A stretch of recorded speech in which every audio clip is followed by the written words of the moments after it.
Hello, fellow friends, YouTube family, and all of that. So here is another Money Management Monday video for you, and I apologize that there was none last week. We had the tummy bug kind of running through the week before, and it just kind of carried on through the next week. I was exhausted this past week, and not only that, just being exhausted meant my sleep schedule was a little bit different. And then having that as throwing off your schedule, then you've got other things that you still have to do. And all of that just, it was a very, very long week. Tea. All right. So, and then I'll be honest, this isn't going to be an easy video for me to film. And a lot of it just has to do that taboo subjects just are very hard for me. I don't I'll talk politics with my intimate group of friends, but yard sale people, but does Emma have her earbuds in? No.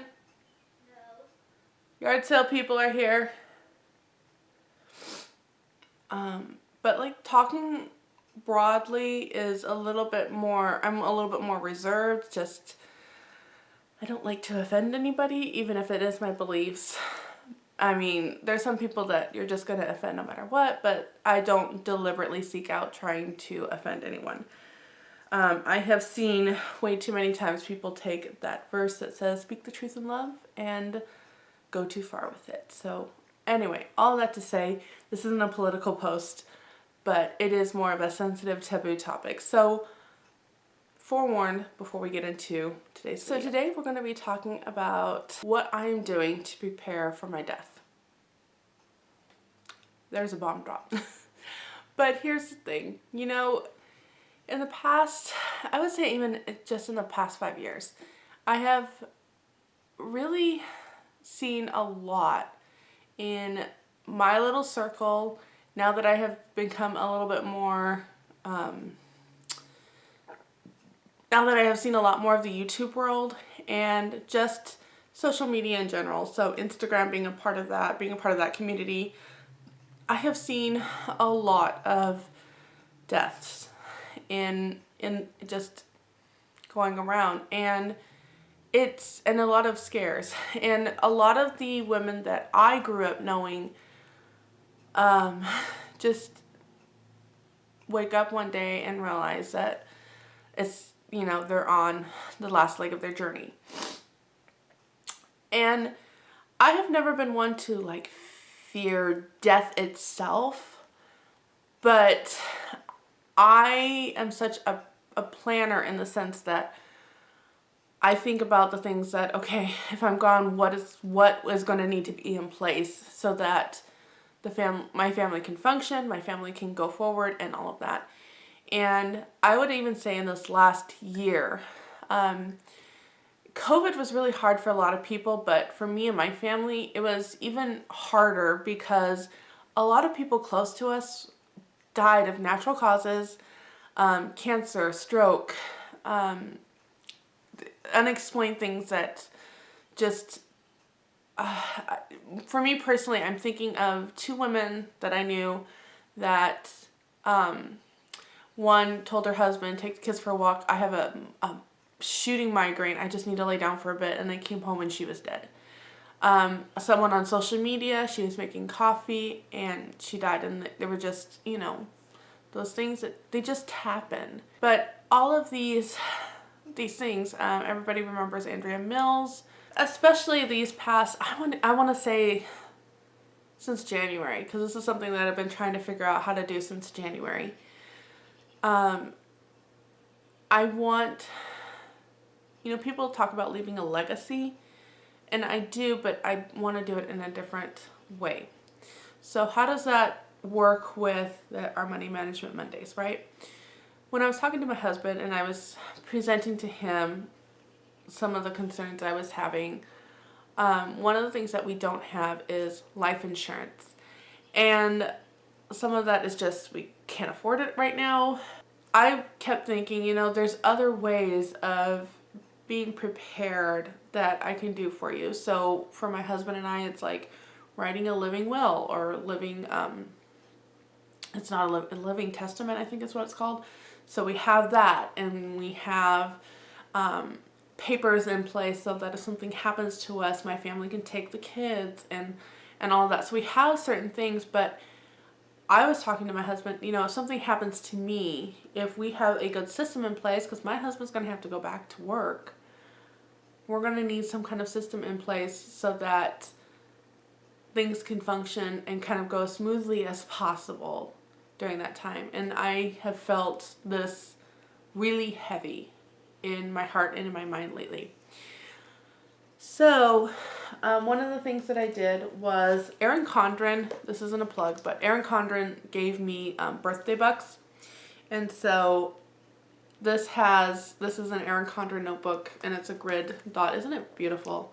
So I had some points, and then they gave me some birthday points, and so pretty much I got this for free. And the reason I got this was because I know Erin Condren has good quality stuff. And so I know for me in my notebooks, they get tossed a lot and pages rip out pretty easily and whatnot. And I wanted something that would withstand a little bit more. So I have this, and then my husband knows that this is pretty much like a family management binder. I have phone numbers in here. I have information in here that he will need to know, and where he can find all the stuff. So I just have one binder. Anything personal is not in here. Anything that really, if this got lost or left out in the open and somebody got a hold of it, they're not going to get anything. But this would be like my daughter being able to take this and realize, okay, these bills are due at this time of month. I need to make sure that this is going to happen. Or my sister would be here. Here's how our budget is laid out, so you know what you need to pull from every month. These are some of the charities that are automatically withdrawn from my credit card every month, so you're going to want to make sure that is being paid off every month or canceled or whatever. So all of that information is in here so that anybody could get it at any time. The other thing I've been putting in here, I want to make sure that there wasn't information that I didn't want anybody to get, but I have like 1 month goals, 3 month goals, 6 month goals, and then I have a year goal. And the year goal has very personal information in it, so I'm not going to show that because it's like for each child. So for today's money management, I am going to be managing our money to do a few things. One will be to try to build up a 3 month supply of food into the pantry, and insofar as possible the freezer. My husband and I agree with him on this. We're a little concerned with building up a good freezer of meat and stuff without some kind of backup source if the electricity goes out, because then your food's gone. Especially because we have an upright. If you have a chest freezer, you're more likely to be okay. More likely. But we have an upright. So, if I have like a storage of like vegetables and fruit and breads and stuff that can be in the freezer, that is one thing that, if it goes out, it's a kind of minor loss. They can use that more quickly than they can meat. And likewise, if I cook fresh meat and put it in the freezer, if it's cooked, I have a little bit longer time to use it if the power were to go out than I would raw meat. So there's a couple of things like that I'm looking into and trying to see and figuring out what would be a good fit for our family. But I would like to try to get some kind of 3 month supply going. Honestly, it's going to be a very basic. My thinking is you got a couple of weeks of people bringing you meals, but after that, as my family tries to get into a routine, if I was gone, and whatnot, I need them to have very simple meals. So that's another thing that's going to go in my notebook that I just set down. Is like, here's oatmeal. You've got enough oatmeal for this amount of days, for this amount of weeks, and whatnot, and things like that. So that is one goal that I have, is to kind of get up a 3-month supply of food insofar as possible. It may be only like 6 weeks, but whatever I can do and get going, that will be better than nothing. And again, during that time, it'll just be whatever I have will be helpful and useful, and I know that. The other thing that I'm trying to do, I've got 3 major things that I'm working on for my first quarter goal, is what I'll call it. The other thing I'm trying to do is I'm trying to, from the time that my kids were born, I have always tried to incorporate them into like cleaning, and just they know some of the budget. They kind of know what it takes for a family to run. Once in a while, it's like, okay, pull you guys in for meals. But insofar as them being able to run a household by themselves, it would take a lot on my daughter. She would put it almost all on her shoulders, and because she does have my husband's tendency of, this is how things need to be done, this is what it needs to look like, and this is what it's going to take to get it done. And she'll just do it herself, because then it will get done. Actually, that's a little bit more me. But my husband's eye for detail and how he always wants the house spick and span, she got that from him. So she would take it all on her shoulders, but I really need my boys to step up and kind of know all these things too. A, so they know how to take care of a household. B, I'm sure their wives are going to appreciate all that help. And C, if something happens, then they can all work communally as a family. Now, again, I have been trying to work on this for years, but it's not been a deliberate, consistent, daily conscience working on it. And if I have a goal, you think about it, well, I have until they're 18 or more. I don't have kids that are counting the days to when they can get out of my house.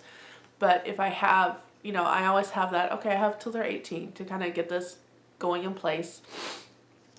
Now I'm like, I have until this quarter to kind of get a good system and routine going in place. So that's some things that I'm working on, and a lot of it has to do with get up, realize everybody needs some food, and you can make it. And because of the lack of sleep, I've had more migraines, and so they have had to step up more, just because when I get a migraine, it's debilitating. It is. I'm holding my stomach, trying not to throw up. Every sound, every light, it's just very hard. And usually it comes on like this, so, when I can feel one coming on, you can take medication to kind of control it, like aspirin and ibuprofen, and kind of control it, but a lot of times it'll just be like bam. And usually that's caused because I have forgotten to eat again. I'm notorious for that. I'll forget to eat. I'm so wrapped up in what I need to do that it's like, oh, I haven't eaten in 24 hours. I should probably do some of that. So, there's certain things that they've had to step up and do, but again, it's all been my daughter.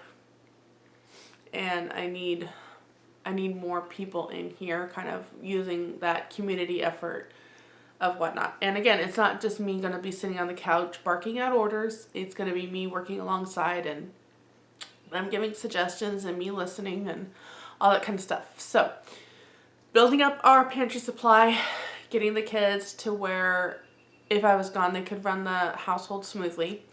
Again, there's little things that they could do, but on a consistent basis, keeping the household run smoothly, it would be chaos. And then the third thing I would like to do is, I've talked to my husband about this, and I'm like, I know I pushed this so hard, but there's reasons, and it is not just to pay off the house. Again, that money consistently every month going back into your pocket, especially in circumstances like this where you're not having someone deliberately working on a budget on what you can eat realistically within that budget every single week. I'm assuming the grocery costs will go up if if I'm not in place. And who knows, maybe they'll have better success than I did. All that to say, paying off the mortgage, you would have more wiggle room in that. But not only that, I recently learned from Rain Country Homestead that you can pay ahead on certain bills. You have to call your utility company and find out, but you can pay ahead like on your electric and your gas and your water and try to get ahead, and then if you don't use it, they'll send you back a check. Now, I need to do a lot more research on that and make sure that that is accurate for our area, but if that's the case, that would also be a huge help. So financially, I've been trying to like tighten the belt, kind of go more in that direction, but again, as a spender, it's not been an easy journey. We're having a yard sale today. That's one thing that we're working on right now with all this money. Excuse me a minute. Well, that took a little bit longer than I was expecting. So, I believe I was at Rain Country Homestead. She had talked about how you could pay ahead on the bills, call them, find out. So those are basically the three main things that I'm going to try to do from now on, just with those goals in mind. Someone else is coming. With those goals in mind, that is what I want to get to. That is where I want to try and accomplish this long-term goal. And we'll see how it goes. Again, I have like I have a monthly goal that I have broken some of that down. And the monthly goal is for the month of May to do a no spend month. Now, I'm already it's May 8th today, and I've done pretty good this week. We bought some signs for the yard sale. The boxes that we were using just aren't bright enough to capture people's attention, so I invested in the signs today, and it's been a huge success already, so that was kind of more of an investment. We bought coffee today. Now, I have a small little nest egg of money that my siblings have sent me for coffee and things like that. And yes, I could put that towards that, but I know me. And one of the things that I have talked about before is that if you're so tight and try not to spend money, if you're a natural born spender, you're actually kind of setting yourself up for success, or you're setting yourself up for failure. And for me, I have learned that picking up a $5 cup of coffee is something that feels luxury and whatnot, tends to actually promote bigger success later on.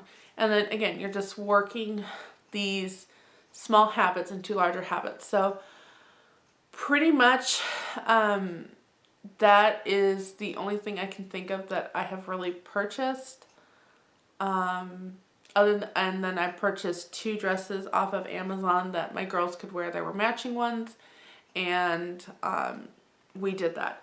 So those are some of the things I purchased. I do have we need to go through and do May's budget.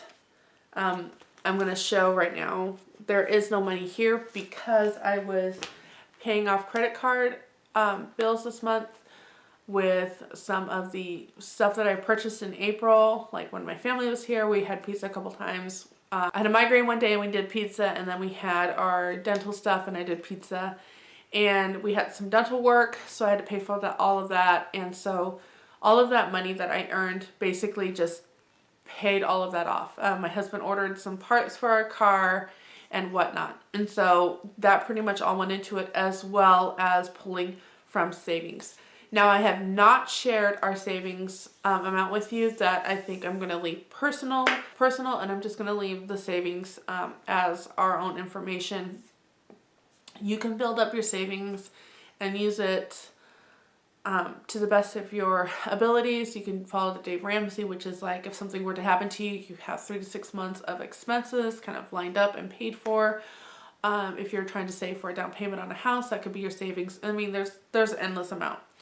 For us, the savings is pretty much like if our car was to break down, we have money to get a new used car. We have never had car payments. We have always bought cash for our cars in whatever way we could afford it.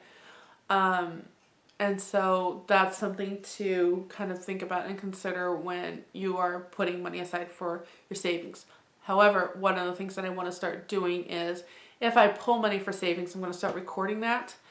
And that way you know, with all of the money that we've been using, what we're pulling from savings to kind of work with the income that we've had this month. Does that make sense? Wonderful. Okay, so I'm not going to do what I've been doing the last couple of months where I'm walking through everything. I will go and do all of this. I'll go fill it all out, and then I'll show you what we're going to do.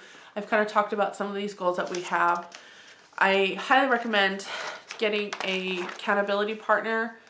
If you're going to do no spend month, I do have one, and we're kind of checking in back and forth. And so that'll probably be everything I'm going to share for this video. It's going to be a pretty long one, and I know that you guys are looking forward to this, so here you go. So here is one of the things that I'm going to move forward and try to start doing, and it does involve Money Management Monday, just because of all of the components that are involved in this. So right now we're having a yard sale, like I've mentioned, trying to bring in extra money just to kind of put down on these things. We still have our homestead jar and whatnot. So like I said, I don't have any income to report this month because it's all been used to pay off credit card. But let's kind of move forward into a new month and see what we have going. Okay, is there a video that doesn't go by where the washer or dryer or both are in the background? I'm not sure. Okay, let's try this again. So one of the things that really has been encouraging to me by doing this every month is just to see how God works in all these little ways. So as I go through what I've put out here, I will kind of talk a little bit about that so that you can start counting the blessings that you see in your life. So I have my husband's income. We have 18, 40, 15, and this is before taxes. So I take this number and I make our tithe from that, and then we have 4 weeks, and then 1 week I'll just put 43 in. So this actually should be 40 times 3 and then 43 times 1, but I kept getting interrupted with the yard sale and lost my train of thought. These pretty much have never fluctuated all that much. Property tax, again, is a sinking fund, so I have this much saved for property tax, and we just paid a property tax fund. I just realized that after I filled all that out and I was going and looking through the bills. So I will need to subtract that over here. Let's see, subtract what we paid over here so that I know kind of what's going on in the checking account. I do not have anything set aside this month from income tax, mainly because there isn't any money. So let's kind of move on down and talk about that. So I put in red basically the cash that isn't there. This is what's left after all the bills are paid. And using this is typically what we do to pay for everything else. So I made sure that our commitments are being paid, which is the piano lessons. The gasoline is being paid. And then just this is what we have. This is usually what I blocked out, but honestly, it's really hard to work around things if I'm constantly blocking things out. So this is what's left after these are paid. So I have a negative $3 in our cost every month is $76. So I don't have $3 to finish. I don't have $3 to finish this bill out, and we don't have any money for groceries this month. So this will have to be pulled from savings, or if I can, just every week earn enough to make our grocery budget. That might be a consideration. I'm not really sure. The other thing is that my husband, since he has been working a year now at the local ACE that we are with, he now has earned an increase in pay. So that has been a huge blessing. And it is an employee-owned business, which means he also earns every quarter a share of the profits. And so we have kind of a buffer right now in our checking, so I'm not too concerned about this. I can use some of that, but I know that my husband gets really nervous when our checking account drops below a certain number, so I try not to dig too much into that. But again, here we are. Here's just our basic overlay of what we're working with this month. And I have food in the freezer. I have a somewhat stocked pantry. So I'm editing the video that's gonna go up today, and I realized I never closed it out. Again, yard sale. So let's kind of talk about that yard sale. We ended up earning $20 for all the stuff that we had. And that's kind of like a generous number. So it was not as successful as doing yard sales have been. So I'll need to figure out what. I think it's because we're just so set back from town that we're not getting a lot. I don't know. Anyway, let's move on. So I ended with that we'll be fine. We'll completely be fine. Again, we have savings. We have food in the freezer and pantry. And again, just working towards that goal of building up a pantry and all of that. It'll be interesting to see how we end this month. It's already almost the middle of May. How the heck is that possible? We have one more week till the middle of May. Anyway, so leave comments in the section below if I'm starting this journey, like what would be helpful for you to see going forward and all of that. So some of the things that I'm thinking of sharing in future videos will be like how much we've paid off on the house and how like all these little amounts have slowly added up to that, and all of that. I'm going to end here because, again, I'm babysitting and so life is a little crazy and chaotic right now, but I did want to close the video out. So thank you so much for watching this week's Money Management Monday video, and I will see you next Monday. Bye.